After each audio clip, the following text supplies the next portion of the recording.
This is what Jehovah says. Look, a son named Josiah will be born to the house of David. And he will sacrifice on you the priests of the high places, those making sacrificial smoke on you, and he will burn human bones on you. That prophecy, made over 300 years earlier, confirmed that Josiah was the one prophesied to act against false worship. This may have given Josiah even greater incentive and courage to continue his campaign, which now included repairing the temple. These actions contributed to the peaceful conditions that elevated pure worship. Josiah did so much to restore pure worship. That is why we love him. Yet the people's heart condition remained polluted, so the nation required severe discipline.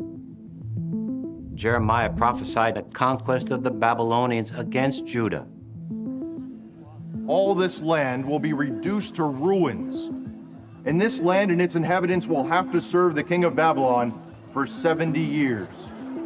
Daniel himself may have heard Jeremiah speak those words, and he certainly saw it come true as he and his family were exiled to Babylon. Talk about peace being interrupted. Daniel was a young Judean prince taken from his homeland and separated from his family.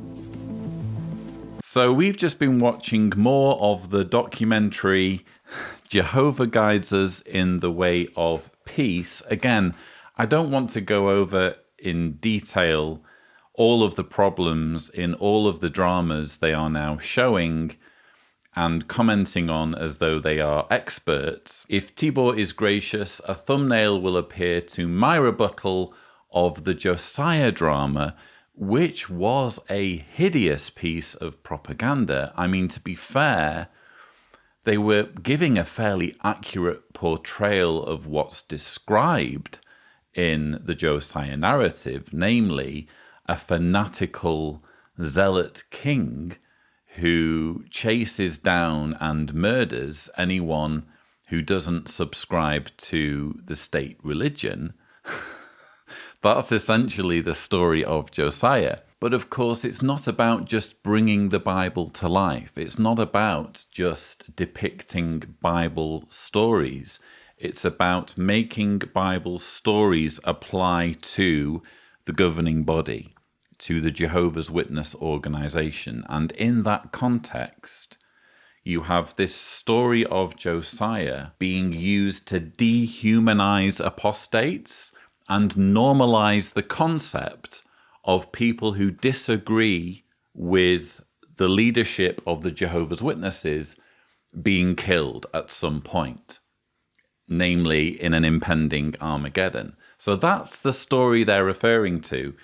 And again, rather than go over all of the details, just watch my previous rebuttal. What I want to do at this point is just start fact-checking, because already we're seeing a number of things said that are spurious at best and at worst downright untrue.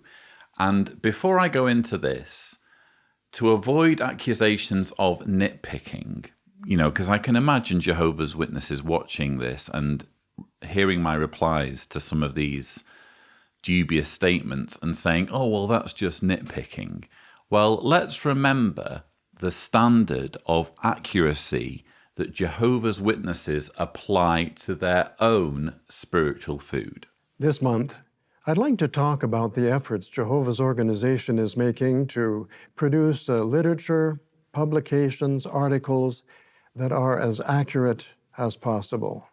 We're going to talk about accuracy of statement.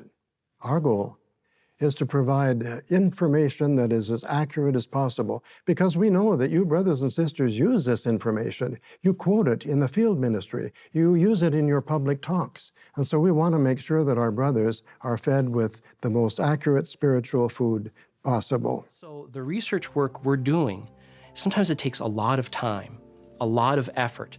Sometimes we don't find what we were expecting to find.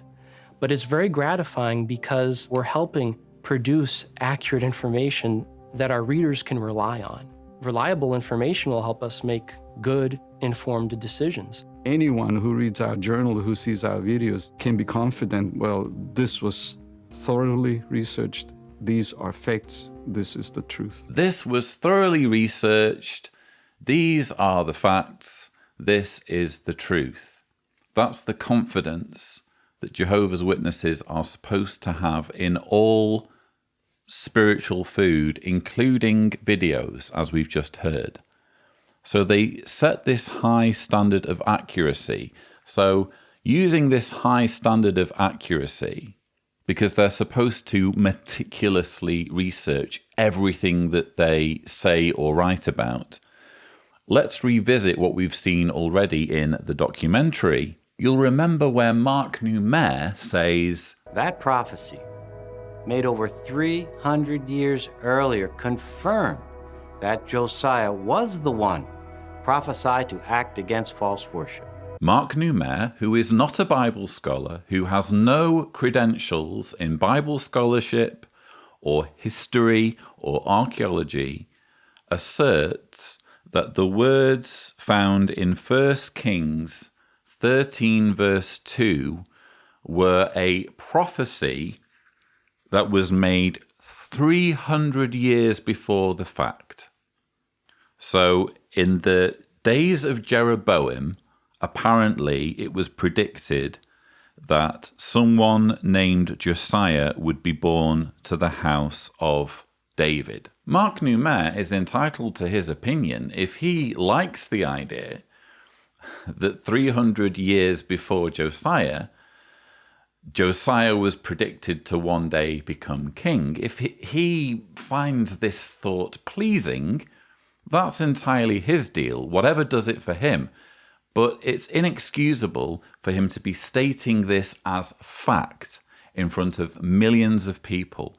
The reality is that the book of 1 Kings, if you check what Bible scholars have to say that is, the book of 1 Kings was written in the same period as Josiah, as the book of Josiah. In other words, Josiah very likely commissioned this prophecy to be written about him, and written in such a way that it was apparently made centuries earlier. If you don't believe me, there's a really interesting Wikipedia page, which I've referred to previously, dating the Bible. It gives you a summary of roughly the periods of time in which certain Bible books were written. And if Tibor is gracious, perhaps we can look at the first row in the chart.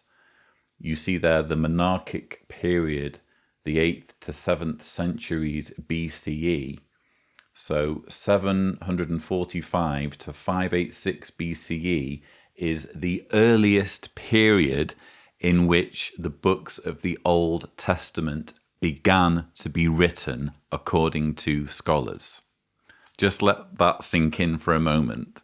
So the Torah, the Pentateuch, wasn't written by Moses. It's kind of obvious if you think about it, because one of the books supposedly written by Moses describes his death.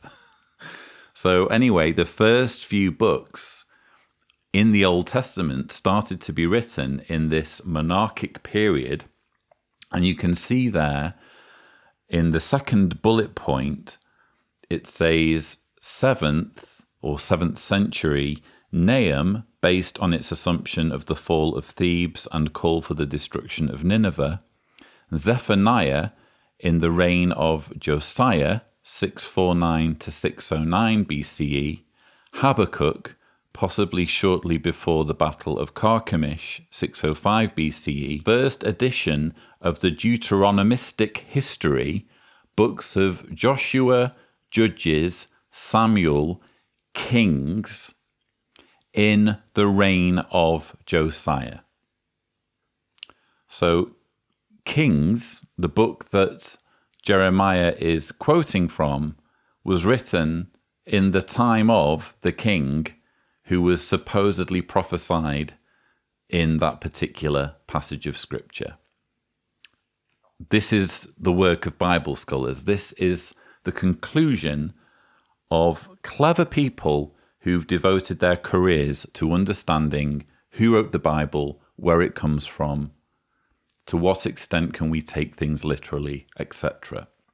If you want to take a literalist view, if you want to take this position that everything mentioned in the Bible really happened, and if you want to adopt this chronology that places Bible authorship way further back in time than was the reality according to what we know, fair enough, go for it.